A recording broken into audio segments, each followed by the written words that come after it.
Olá, tudo bem? Meu nome é Lucas Concheto e no episódio de hoje a gente vai falar sobre o livro A Coragem de Ser Imperfeito, da Brené Brown. A Brené Brown ela ficou conhecida mundialmente depois de uma palestra que ela deu no TED. Essa palestra foi para a internet e ela ficou muito conhecida, ela gerou muito impacto e muito sentido na vida de muitas pessoas.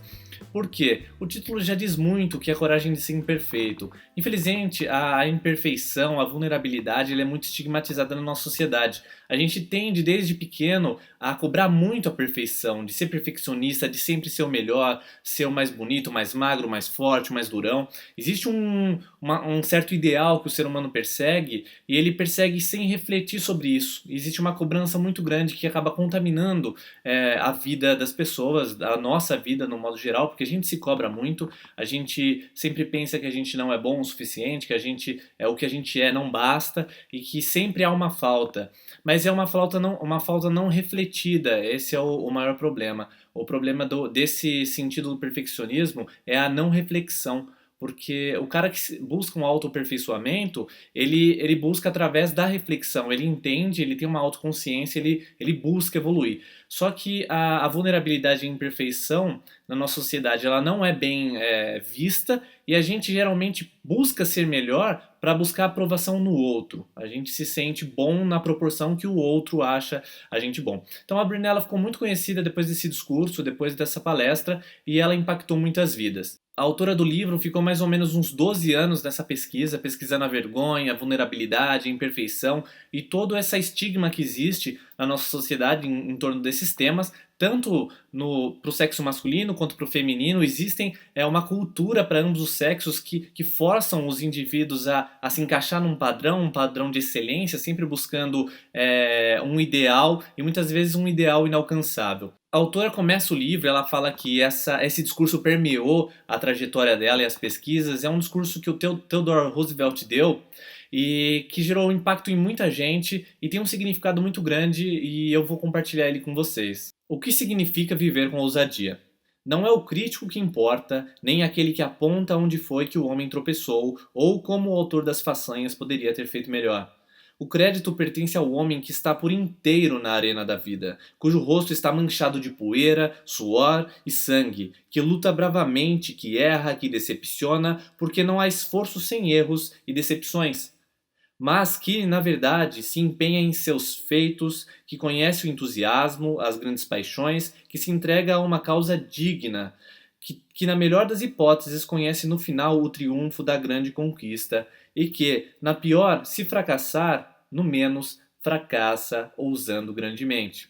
O Theodore Roosevelt deu esse discurso chamado Cidadania em uma República em 1910 e ele causou uma grande comoção com essas palavras, porque esse discurso da ousadia diz que o cara ousado não é o cara que tem o melhor desempenho ou que atinge a perfeição, mas sim o cara que se joga na arena da vida, que toma atitude, faz acontecer. Claro, não é um acontecer irracional, não é simplesmente ação pela ação, mas é uma ação refletida, com coragem, ou uma ação obstinada. E uma pessoa que se entrega à vulnerabilidade, que é a discussão da autora, é uma pessoa que se permite a vida. Como a autora fala, existe um grande mito, existem vários mitos em torno da vulnerabilidade e a gente aprende a manifestar que a vulnerabilidade é ruim, é uma coisa vergonhosa, uma coisa negativa. Mas a autora ela aborda de uma forma que leva a gente a refletir que a vulnerabilidade não é uma coisa ruim. Ela aborda num contexto que faz um sentido muito grande e mostra como a vulnerabilidade ela é essencial nos relacionamentos. A gente não consegue se relacionar, ter um vínculo afetivo forte com as pessoas, intenso, se a gente não for vulnerável. A vulnerabilidade ela é você estar aberto, você está de peito aberto para sentir. Repara que as pessoas que se fecham, que se protegem, tentam se fechar em escudo, ser a prova de bala, são pessoas que têm maiores dificuldades de sentir as coisas. E quem se fecha para vulnerabilidade nesse caso, acaba não alcançando tudo que a existência pode te permitir alcançar, que é os laços afetivos. Ela fala muito que o nosso maior propósito como ser humano é manter vínculos. E durante toda essa série eu tenho notado que os autores eles batem muito nessa tecla da importância social que o ser humano tem. Que a sociedade como um todo, nossos vínculos sociais, muitos autores, desde Aristóteles, na ideia de que o homem é um animal social, a gente tem uma carência, uma tendência à socialização muito grande. Então tudo que vai na contramão disso afeta a gente, traz tristeza, traz ansiedade, depressão. E a vulnerabilidade, na pesquisa da autora, indicou que a vulnerabilidade é um dos fatores mais importantes para a gente manter um relacionamento saudável. Porque você precisa se abrir, você precisa mostrar quem você é de verdade, sem as máscaras, sem as embalagens, você precisa se revelar. Nos relacionamentos mais profundos, quanto mais existem esse envolvimento, existe essa revelação de quem se é, maior o vínculo que é gerado. E a autora mostra que não é só no campo afetivo que a vulnerabilidade ela é benéfica. Se você for pensar, a criatividade está totalmente ligada à vulnerabilidade. Por quê? Uma pessoa, para ser criativa, ela tem que se lançar uma coisa que é nova, uma coisa que não tem proteção, uma coisa que muitas vezes não foi testada antes. E ela tem uma carga muito grande sobre ela com isso. Por quê? Pode existir uma cobrança muito grande em cima dela pelos resultados que ela consegue. Então, uma pessoa de coragem, de ousadia, que se lança a uma vida criativa, é uma pessoa que se vulnerabiliza, é uma pessoa que se abre tanto para o acerto quanto para o erro. Entende? Então, a criatividade só se dá a quem se faz, quem se dá a vulnerabilidade.